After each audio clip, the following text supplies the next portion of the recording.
On today's tutorial, I will guide you how to download and install LinkedIn app on Android devices. So to get started, make sure your Android device has been connected to an stable internet connection so that you won't get problem downloading or installing the application on the device. So without any further ado, let's get into the video. So to get started, you need to locate your Play Store and head into the Play Store or the App Store on the device. Once you are on the App Store or Play Store on the device, on the top you will be able to see the search bar. Tap on that and you need to search for LinkedIn.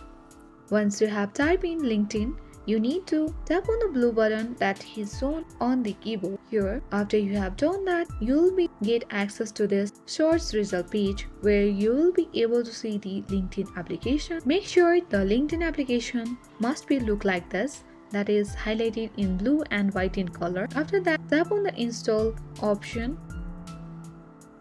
Wait until the application is being installing or downloading on your Android device. According to your internet connection, the application will take time to download and install in your Android device. So this application is basically for any jobs and businesses. So once it is installed and download in your Android device, then you can easily be able to use that application. Hope this video was useful for you. If this video was useful, then consider hitting the like button, subscribe our channel, and don't forget to press the bell icon to never miss an upcoming videos on our channel. Thank you.